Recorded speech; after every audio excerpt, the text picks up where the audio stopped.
Bonsoir et bienvenue dans ce deuxième volet de l'Almanach des Faits Célestes pour le nouvel épisode du 3 au 9 octobre 2022, la deuxième phase de la première lune d'automne nord, printemps sud. Donc nous allons, avec Christophe, commenter les thèmes astrologiques de cette période, donc du premier quartier, le 3 octobre, à la pleine lune, le 9. Merci Christophe d'être avec moi. Bienvenue à tous ceux qui veulent nous rejoindre. Libre à eux de s'exprimer ou pas pendant la conférence en ligne, pas de problème. C'est avec plaisir. Bon, si on était trop nombreux, je serais obligé de limiter les places, mais ce n'est pas encore le cas. Alors allons-y, on va commenter les thèmes du premier quartier. Je partage l'écran. Alors allons sur le thème du premier quartier. Là, c'est la pleine lune. On va vers la pleine lune qui devient donc le 9. Ah non, je me suis trompé, c'est pas le bon thème. Ah, il ne faut pas confondre le 9-10 et le 19. C'est 22-9 septembre, ça veut dire 10 septembre, c'était le 10 septembre. Donc, c'est pas celle-ci. On avait Saturne tout au fond du ciel. Je trace ouais. 17. Ah, mais j'espère que je n'ai pas mis. Alors, 17 septembre, quand ça veut avancer, ça avance. Oui, Soleil entre en balance. Bah, attends, de toute façon, ça nous fait du bien de réviser tout ça, bien sûr. Là, je ne sais pas où nous mettre pour ne pas être embêté par les vignettes. Là, à peu près. Si on cachera les distances, c'est pas grave, on regarde les thèmes. On en a parlé tout à l'heure.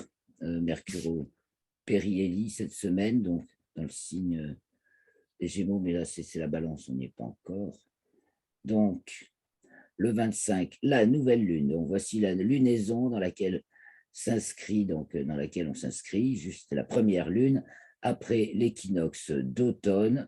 Donc, ça, c'est le thème de la nouvelle lune. Donc, point de départ de cette lunaison avec tout le grand air équinoxial opposé.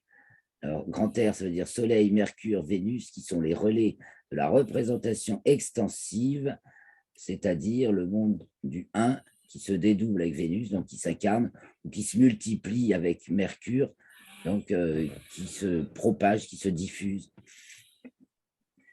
Et donc le Soleil qui vient d'entrer en balance et la Lune qui sont dans le 3e degré du signe de la balance, opposé à Jupiter. C'est l'opposition de Jupiter, donc c'est un moment. Opposition de Jupiter, nouvelle Lune dans l'axe équinoxial, gonflée par Neptune. C'est un moment super important et on a un grand trigone Uranus, Vénus, Mercure à Pluton et c'est aussi relié à la nouvelle Lune et aussi à Neptune. Donc toutes les trois transcendances extensives, la puissance de la transcendance qui est vachement, qui est le support, le soutien, l'aide. Il y a une aide formidable. Il y a une élévation spirituelle qui va peut-être permettre de réussir la transformation en cours. Voilà ce qu'on peut dire. Alors, revenons-en au premier quartier. Le premier quartier, le 3 à 0h13 TU, soit 2h13. Donc, dans la nuit du 2 au 3, le 3 à 2h13, lundi 3 octobre. Donc, l'ascendant est en Lion. Il n'y a rien de spécial à l'ascendant. Le descendant entre Pluton et Saturne.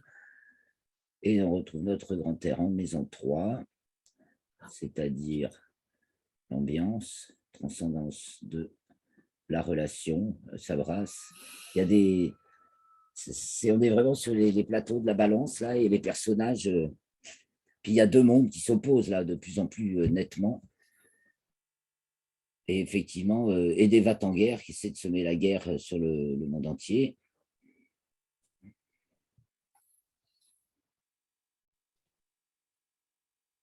Donc, c'est un peu ça, menace, Pluton, Saturne au descendant. Menace de guerre, restriction en vue, se serrer la ceinture, Jupiter opposé aux grandes terres, justement, on bascule, et Mars trigone Saturne, ou Saturne trigone Mars, ça c'est Mars trigone Saturne, il y a de la de l'endurance là-dedans. Et voilà, il y a une belle fraternité aussi, pleine d'endurance et de vision, beaucoup, avec une vision du passé et de l'avenir, une vision et des projets d'avenir sérieux, hein, parce qu'on peut le voir comme ça, donc qui est là, le trigone Mars-Saturne. Évidemment, on peut voir aussi les va-t-en guerre qui renforcent leur armement. Alors, qu'est-ce qui va passer? On voit la dissonance entre Jupiter et Uranus. Jupiter qui est un pôle tensionnel, exclusivement tensionnel. Jupiter Bélier, le pouvoir est malmené. Vous voyez un peu la nausée. Il n'y a que les vrais qui vont gagner. Hein, enfin, on dirait, j'espère. Un héliocentrique, c'est un magnifique cerf-volant pointé sur Vénus, qui pareillement est quasiment équinoxiale. Elle est 28e degré du signe de la Vierge. Elle rentre en balance dans la semaine. Je crois que c'est le 5. Et donc, elle est opposée à Neptune, Jupiter. Et la Terre qui s'en détache maintenant. Donc, il y a du brassage émotionnel, ça secoue. Il y a ce qu'on aime d'un côté, attractif, répulsif, hein, Vénus, Neptune, ce qui séduit et ce qui déplaît, mais bon, ou ce qui oblige. Là, on peut le voir comme ça, mais bon, pour soi et pour les autres. Et donc, voilà, c'est le cerf-volant, il est axé sur Vénus opposée Neptune, en passant par Pluton et Mercure, donc du discernement. Des choix importants et des spirituels, et liés à du discernement. Si on mettait un peu de discernement dans nos choix spirituels, ça ira peut-être mieux. Voilà. On se détache en même temps peut-être des religions traditionnelles, du moins pour revisiter plus le fondement véritable. Il y a tout ça aussi. Et donc Jupiter, là aussi, est uniquement tensionnel. Le pouvoir temporel, il prend des claques, des grosses claques, de très, très, très grosses claques. Soit c'est Mars-Uranus. Alors, Mars était conjointe à Uranus le 2 août en géocentrique et va l'être là la semaine prochaine en héliocentrique. Voyons, arrivons au 9, donc pour la pleine lune. Voilà, Mars est conjointe à Uranus en héliocentrique. Donc ça nous fait partir une fusée. Hein. D'ailleurs, s'ils ont prévu, j'ai vu qu'ils avaient été obligés de reporter le dernier lancement à bord d'un Crew Dragon à cause de la tempête aux États-Unis. Donc, ça pourrait être une fenêtre. Là encore, je ne sais pas si ce sera encore bon. Mais là, on voit que ça pourrait décoller. Pour ce qui est, il y a plein de choses qui peuvent, évidemment, il y a tout un tas d'autres fusées qui peuvent décoller et des innovations énergétiques qui peuvent apparaître. Il y a du vortex là-dedans. Du moment qu'il y a Taureau-Scorpion, on est dans les vortex et Mars-Uranus, là. Alors, ça ne nous parle pas d'une grande tornade aussi, Mercure, carré, hein, Mercure, Cancer, carré, Jupiter, Vénus, non, c'est pas Neptune. Alors, Mercure, Cancer, carré, au double carré, bien, de Jupiter, Vénus. Ce thème en héliocentrique de cette pleine lune, je commence par là, hein, il est assez tensionnel, alors que je vois qu'en local, il est plutôt vachement dynamique et plein d'harmonique. Il y a un carré, Vénus, enfin grand air à Pluton. Voilà. Bas les masques. Vive le vrai. Bas les masques, vive le vrai, ça dit. Revenons un peu alors sur l'héliocentrique. Mercure Cancer, donc c'est vraiment la sphère mentale, générale. Elle est secouée. Elle est secouée et il y a peut-être des nouveaux choix qui s'opèrent. On est obligé, on est amené à voir les choses autrement et parce qu'il y a plein de choses qui changent, quoi. Alors, en géocentrique, cette pleine lune voit un grand trigone. Alors d'abord, les angles. Mars, Gémeaux, c'est la plus angulaire. en 12. L'ascendant est solsticial. L'axe des ascendants-descendants, c'est l'axe des solstices. Donc, quelque chose de général, hein, sens des ensembles, quelque chose de global. Ça concerne tout le monde, enfin, du moins, on est sensible, on est dans une dynamique de globalité, là, hein, c'est planétaire, avec donc la pleine lune, donc lune opposée Soleil, avec la conjonction presque de Vénus. Vénus est tout près du Soleil.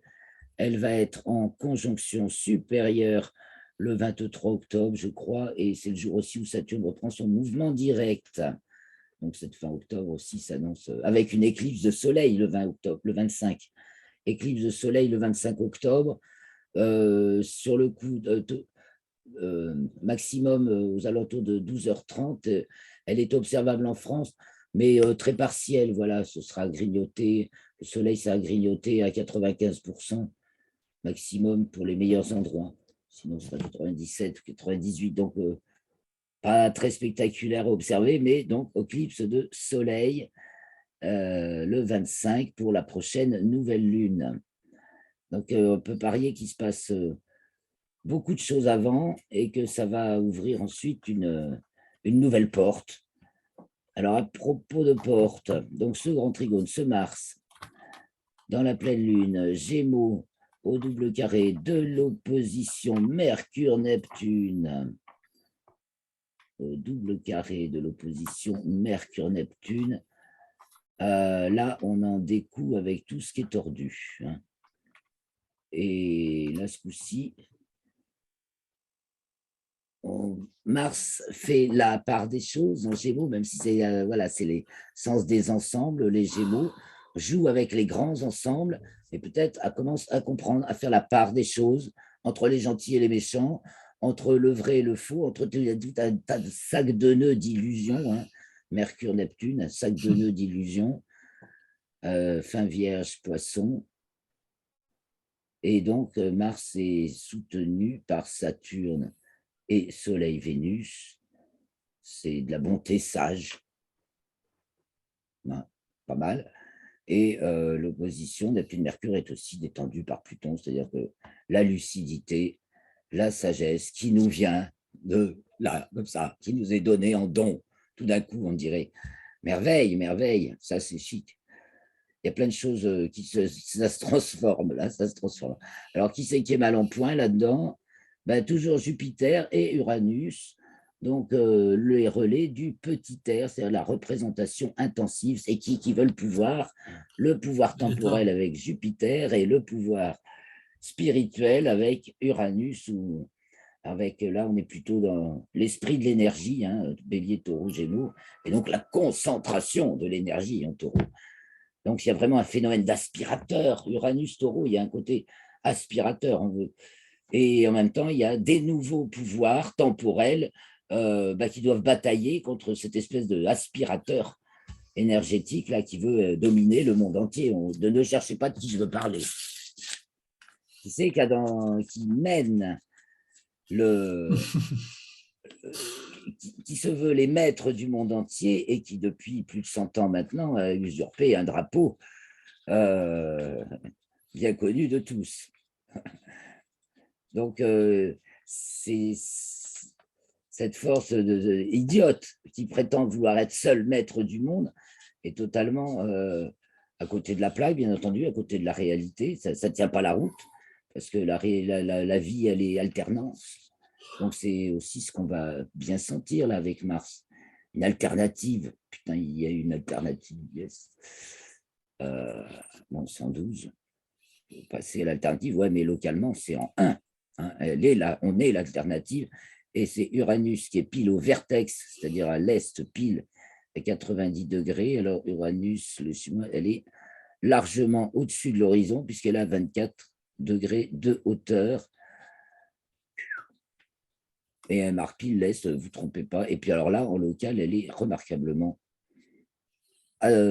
pivot harmonique. C'est assez magnifique. Moi, ça m'encourage personnellement à continuer mon travail. Ça me conforte dans ma voie. Et Mars en 1, ben oui, la, fait bien fonctionner les choses entre la Lune et puis Soleil, Vénus. Donc, trouver l'harmonie intérieure avec ses sœurs et frères d'âme, ses amis, quoi, ceux avec qui on partage les mêmes convictions, les mêmes orientations, ouais,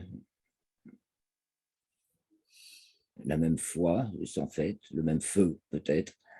Et puis ceux du foyer, qu'on aime bien quand même, hein. Et donc, trouver l'harmonie, même plus que quand même. Et Mercure, le petit Mercure aussi en 5. Donc là, on a toute la famille et les amis en 5.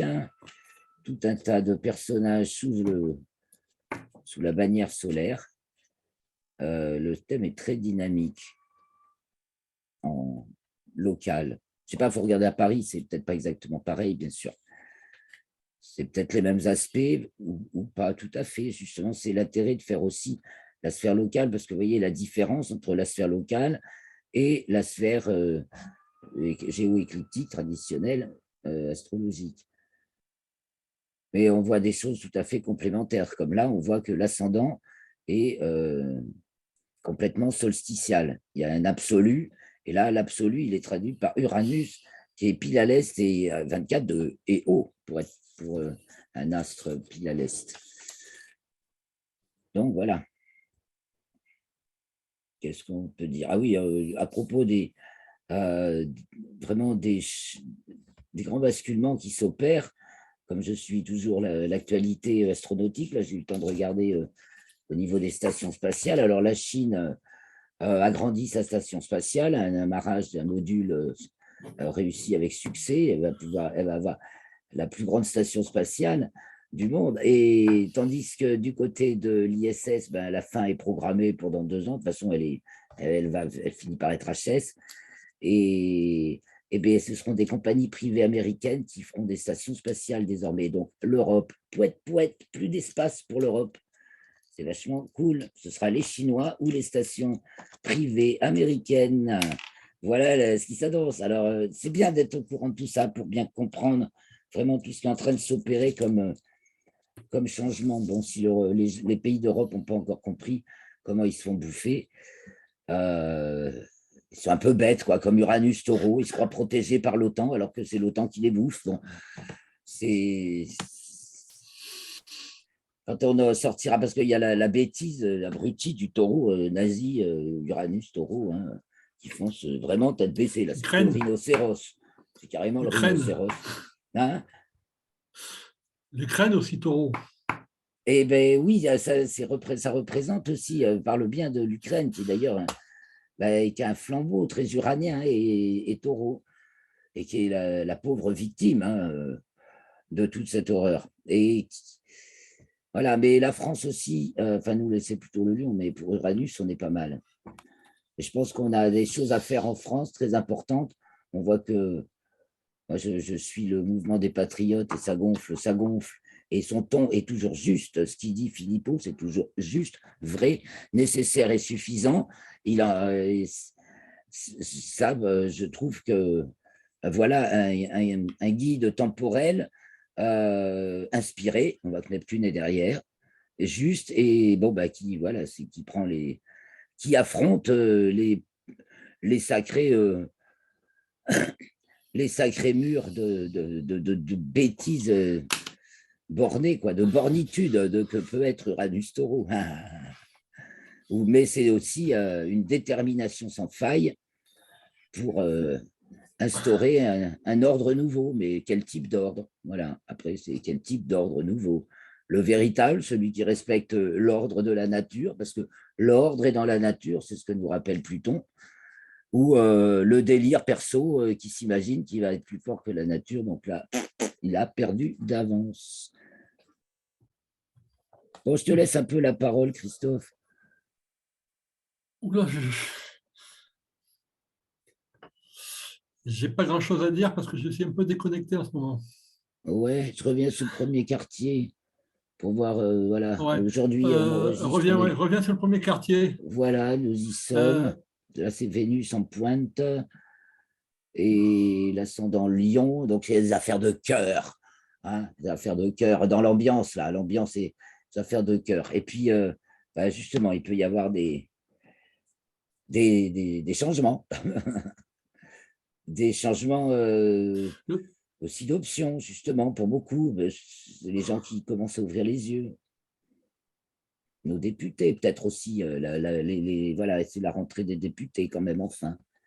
Mais c'est ce qu'on va voir. Ils sont là, nos jolis représentants galonnés. Macron a fait une grosse menace et on va voir ce qui va se passer. Ah bah oui, mais alors là, vraiment, c'est de la provo, de la grosse provo, parce qu'il y a tout à y perdre, certainement, parce que il gagnera même les médias, il peut faire ce qu'il veut maintenant avec les médias.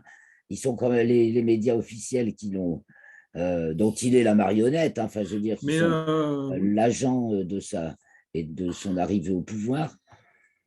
Ils sont quand même de moins en moins crédibles pour beaucoup de gens. Alors, il n'a rien à. Même s'il dissout l'Assemblée, ben, il aura encore moins de sièges de députés pour lui, très probablement. C'est la question qui se pose. C'est la question qui se pose. Va-t-il dissoudre? Ben, d'après Philippot, il n'a pas intérêt, et d'après moi non plus d'ailleurs. On ne peut pas croire. Son succès, sa cote de popularité n'augmente pas. On pourrait dire qu'elle baisse. Oui. Oui, oui. Oui, oui. Et tu as vu donc l'ascendant de la pleine lune sur son. Ah oui, non, j'ai dit, c'est chez moi. Ah oui, on avait regardé ça la semaine dernière. C'est quand même. Voilà, là, il y a son soleil, là, au dernier Sagittaire. Et vous êtes un peu plus loin, Paris, Capricorne. Ouais. Son soleil, il est à 29 dans le dernier degré Sagittaire. Mais c'est un signe cancer, ça va vite. L'ascendant bouge vite. Oui, oui. Ah oui, oui. Signe de courte ascension. Puisque c'est. Ouais. Ça, je peux le montrer sur Stellarium, pourquoi c'est de courte ascension chaque jour. Ça se lève plus tôt parce que ça se lève plus au nord quand c'est en courte ascension, et en longue ascension, chaque jour, ça prend du retard parce que ça se lève de plus en plus vers le sud, enfin, pour nous, dans l'hémisphère nord. Voilà. Ouais, et ben voilà, donc non, ça c'était la nouvelle lune, ben, c'est bien de revenir sur l'enjeu de la nouvelle lune, qui est également un ascendant social. Donc voilà, on retrouve le nouvelle lune et pleine lune, on a le même ascendant. Ah oui, c'est ça qu'il fallait voir. Regarde, nouvelle lune et pleine lune, yes. Et ouais, donc si ça n'insiste pas pour nous dire que c'est un changement global, et donc oui, il y avait le degré Sabian de la nouvelle lune qui disait que c'est voilà, une bascule et un grand changement. Ouais, je sais pas où je l'ai noté. Oui, j'ai entendu parler de nouvelle lune de décision. Ouais, prendre des décisions, bah oui, ça c'est sûr, entre Jupiter et Uranus, on prend des décisions. Ça a été aussi l'enjeu des élections italiennes, la nouvelle lune. Ah oui, et bien disons que voilà, ça amorce peut-être une bascule, justement. Hein, même si elle n'est pas franchement, attends, en fait, ils font complètement allégeance à l'Europe, mais ils dérangent l'Europe. Ils dérangent quand même. Ils mettent mal à l'aise parce que tout d'un coup, ils ont un peu trop leur grain perso quand même. Mais est-ce qu'ils vont vouloir changer l'Europe? C'est pas impossible. Ah ben, ça va y interférer. Peut-être que ça va y interférer. Parce que Neptune, Jupiter, Neptune, Poisson, ça rentre par tous les interstices, dans les deux sens. C'est-à-dire que aussi bien. Non, mais c'est peut-être aussi un moyen de changer l'Europe par l'intérieur. Oui, voilà, il y en a, c'est ce qu'ils pensent. Mais bon, faut prendre mesure de sa nasitude de l'Europe, hein, de cette institution, dont on n'a absolument pas besoin. Oui, parce que pour vivre en bonne entente entre peuples européens, on n'a absolument pas besoin d'une connerie de truc qui nous chapeaute. On est capable de vivre en bonne entente. S'il n'y a pas d'intérêt supérieur qui essaie de nous tirer les uns contre les autres, nous dresser les uns contre les autres. Oui, mais il y a aussi oui, mais l'Italie comme la France sont deux pays importants. Donc si l'Italie sort, ça va faire. Ça va entraîner, oui. Ça risque de. Oh, mais ils ne sont pas pour sortir de Voilà. l'Europe, l'équipe qui a été élue en Mais Italie. si, alors d'après certains géopoliticiens, le prochain pays qui sort, ce serait l'Italie. Ah, mais c'est possible parce qu'ils ont des tas de bonnes raisons économiques aussi d'en sortir. Ils sont Voilà. vraiment, les pauvres, Et ils sont si un ça peu change aussi en obligés de sortir, France, quoi. Et ça va nous arriver, si mais ça tant change aussi en mieux. France, la France pourrait faire pareil. Parce que là, tu vois, on voit quand même un Et arrachage, une giclée, quoi. oui, On oui, sort, on oui. en sort. Uranus au nœud ascendant. Alors, ça tiraille, on n'est pas encore sorti. Peut-être ça retarde même. Mais tout le monde parle que de ça. Ben, en fait, pas tout le monde. Sortir ou rester, oui. Et donc, la nouvelle lune, c'est la conjonction Terre-Jupiter, donc troisième Mais degré, 3 attention, degrés est-ce que bélier, l'Europe, et l'opposition. Donc. ouais. Est-ce que l'Europe, tu disais, Est-ce que l'Europe va pas s'effondrer à cause de l'Ukraine? ben, là que Zelensky vient demander d'urgence d'être intégré dans C'est l'OTAN et dans bon. l'Europe, là, je ne sais plus si Il dans faudrait l'Europe. revoir tout. Euh, Où était Pluton? Le Pluton dans le thème de l'Europe, parce que l'Ukraine, c'était Mars-Pluton. ouais, c'est le petit grain de sable qui fait tout. C'est à la fois l'enjeu parce que c'est un trésor stratégique, c'est un enjeu stratégique pour les Américains d'envahir l'Europe et la Russie pour s'imaginer être les maîtres du monde. Ce qui me prouve juste qu'ils sont débiles parce qu'il y a un garant de la planète, c'est la Russie avec son signe du Capricorne. C'est juste, tu détruis la Russie, tu détruis la planète. Un peu d'astrologie, ça ferait du bien des fois pour mettre c'est tout. Et ben, moi, je te fais ça en raccourci, mais voilà, c'est très intéressant d'étudier la géographie zodiacale, quoi. Enfin, les 12, Hmm. la répartition Et zodiacale, les géographique, qui suit États-Unis, les c'est les déclinaisons, Gémeaux. qui s'adapte au continent, mais tu as les grandes Ouais. zones. Et c'est très, très intéressant. Donc, la Chine, et c'est toujours par paire de signes inverses. C'est-à-dire, par exemple, la Chine, c'est taureau, verseau. La Russie, c'est Gémeaux, Capricorne. Gémeaux, Gémeaux, Capricorne. Capricorne. Voilà, Gémeaux, Capricorne. Capricorne, Gémeaux, mais c'est surtout Capricorne, Gémeaux. Et donc, très étendu. Il n'y a pas de limite. C'est quand même. Et les États-Unis, bah, on a tout Bélier, Taureau, Gémeaux. Hein, Bélier pour la côte ouest, Californie, Taureau pour le centre, les grandes plaines, et Gémeaux pour la côte ouest, et toute l'activité culturelle mondaine, New York, etc. Ça, c'est le côté Gémeaux de l'Amérique du Nord. Et voilà, et on a peut-être nos Québécois aussi qui font valoir la francophonie en Amérique, ce qui est un très bon point en Amérique, car ça limite l'hégémonie. Tout ça, c'est des équilibres. Ouais. Bon, je crois qu'on va bientôt s'arrêter. Je coupe Ouais, parce que le le temps partage. tourne. Le temps tourne, oui, de toute façon, on fera pas le tour de tout. Mais Ouais. bah, c'est quand même toujours passionnant de prendre ce recul et de voir que ça suit. Hein. Enfin, je sais pas, les événements suivent les astres suivent, les astres illustrent bien, permettent de mieux comprendre la structure des événements. Mais Mais comme toujours, c'est une lecture plusieurs, pluridimensionnelle. On peut voir différents acteurs sous chaque bannière. C'est pour ça qu'il faut bien définir son contexte. Bon, ben, je te dis au revoir, Christophe. au À revoir. la semaine prochaine. Bonne semaine à Ouais. tous et portez-vous bien. Salut. Salut.